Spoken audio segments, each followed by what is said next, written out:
So the signs are pointing towards Blake Snell potentially coming to the Yankees. And the Mets just signed the next Yankees center fielder. Let's get into that one right now.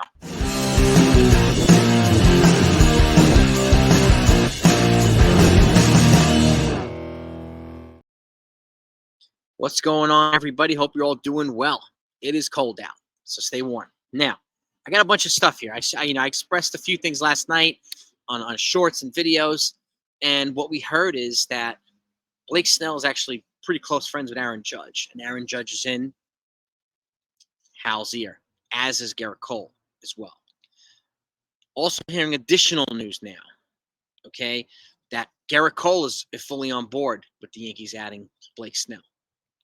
So more news on top of that. Blake Snell has just, and this is Andy Martino reporting too, that Blake Snell has now shown an interest in playing for the Yankees.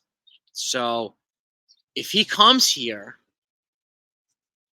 there's a good chance that Aaron Judge and Garrett Cole had a lot to do with it. But before I do that, let's get to the Mets signing.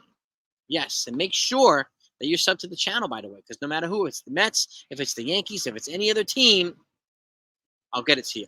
The Mets are signing Harrison Bader to a one-year, $10.5 million deal. This is on MLBTradeRumors.com. It's confirmed as well. Bringing a former Yankee center fielder here. And it sounds as if, this is also Andy Martino reporting too, they're probably the favorites to sign left-handed Japanese pitcher Shota Managa too.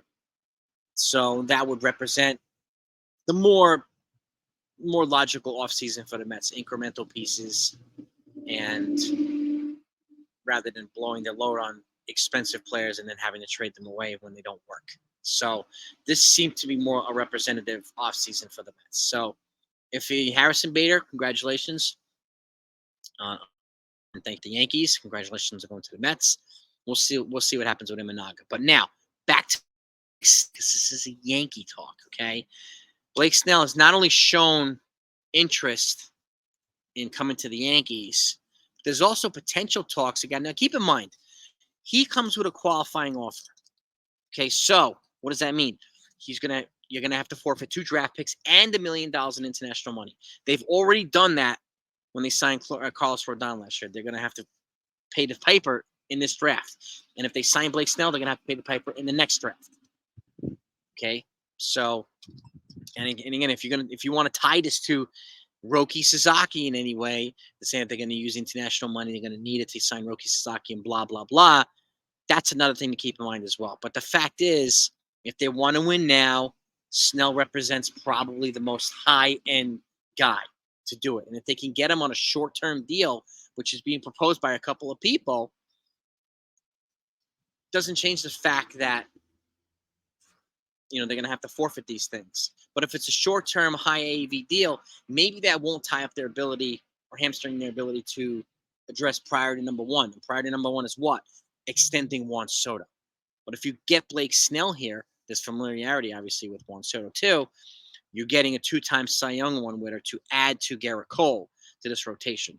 Why do I keep talking about Snell? Well, now it sounds as if, the reports are saying too, not only these guys, Andy Martino, Jake Kent Rosenthal, some of these other folks, John Heyman, they're saying that it sounds as if Jordan Montgomery is likely headed back to the Texas Rangers. Now, take that with a grain of salt. It hasn't happened yet, and I'm not surprised because both of these guys are Scott Boras clients. So if one of them's headed to one way, he's going to try to get the Yankees involved in some capacity because when the Yankees are involved, the prices go up. So, and the Yankees have still not addressed pitching. And they need to address pitching, particularly with these ridiculous trade proposals that we're hearing from some people right now for either Dylan Cease. I mean, Jim Duquette, former baseball GM, proposed Jason Dominguez, Chase Hampton, Will Warren, and Brock Selvage to the White Sox for Dylan Cease. Thank the heavens he's not a GM anymore. That's in my opinion. There is no way. And they're also proposing Spencer Jones and Austin Wells and a couple of the guys to the Marlins for Jesus Luzardo. Okay? Yes, the Marlins are not, they're smart enough to know, they're not going to trade Edward Cabrera for one player for the Yankees. You're not going to get him for Everson Pereira or Oswald Peraza. It's going to take a hell of a lot more than that to get any one of these guys from the Marlins. They're smart enough to know that they're not going to give away one of their controllable young pitchers for just one player. So it's going to cost them no matter what, whatever the trade was. But the asking price for Jesus Luzardo now is insanely high, as is the asking price for Dylan Cease. And they asked the Baltimore Orioles for Jackson Holiday for Dylan Cease, the #1 prospect in all baseball. So just to give you perspective on the ridiculous asking prices for these guys. So don't be surprised if the Yankees take the strictly free agent route. And if that dwindles, they're obviously going to have to pivot towards the trade route. So, and most likely with asking prices like this, guys, I won't be surprised if they get a Shane Bieber and an Edward Cabrera or something like that.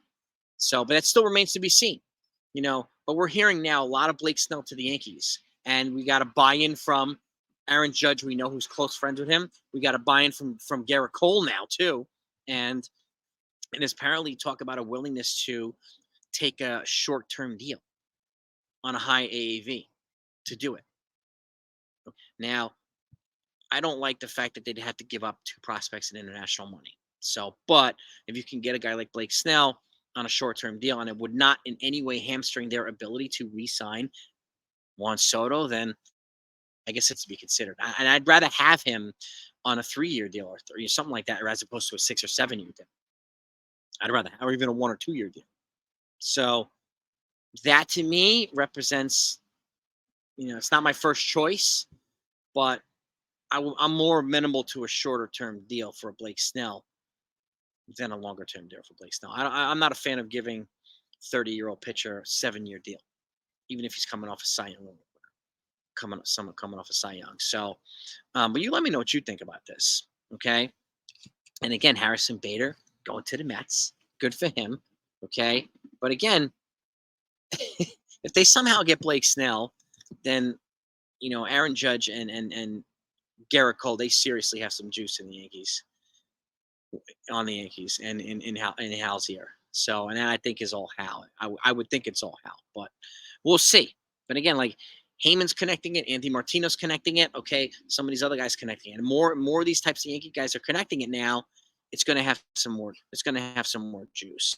Okay, and let me know what you think about those ridiculous mock trades too, because there's no way in the world I would give up that much for Dylan Cease, and you know it's still going to cost, I would say, for Jordan Montgomery, $150 million, probably for 6 years, and I would be more amenable to giving Jordan Montgomery 6 years than I would at Blake Snell.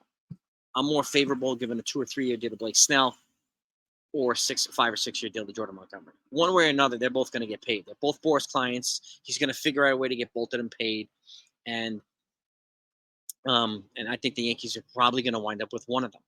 But you let me know what you think, gang. Okay, and again, the offset of having to give up what they're going to have to give up is they're getting a 2-time Cy Young Award winner to add to. They're going to have both. They would have both Cy Young Award winners in 2023 on the team, which would be crazy. And I'm going to look up now to see if anything's coming out while I'm here. Okay, and again, yeah. So just to give you a little bit more perspective on Blake Snell, he's missed a few starts to have loose bodies from his left elbow removed. That's 2019. Okay, he missed a couple starts breaking his toe while moving furniture in his bathroom. So some kind of free injuries. Okay, he had food poisoning in 2021, and he had adductor tightness in 2022. So it's not like structural shoulder stuff. It's not Tommy John and things like that. So, but there are risks associated too. But again, I would be more amenable on a shorter term deal for Blake Snell if they can do that. But you let me know what you think. And again, would you trade for one of the Marlins pitchers if you could? It sounds as if Edward Cabrera is going to cost less than just Luzardo. So I would be more willing to go after Cabrera if I could, and still try to sign a starting pitcher as well. I think the Yankees still need to have 2 starting pitchers. As I said this before, not only did they lose Herman, Severino, but they've also traded away King and some of these other guys at 8 innings too to the Padres to bring in some of these bats. So they have to bring in 2 arms to cover the innings that they did not get last year from Rodon, and they did not get Cortez. Okay, and I'm still of the opinion that moving Cortez to long relief with Luis Hill having 2 converted starters in there would make the lives of the much easier for not only the starting pitchers, but Aaron Boone, so that he won't have to overuse the bullpen. So, but again, give me your feedback, whether you agree or disagree. Let's get into it. If anything else comes out today, you know you're going to get it here. Peace.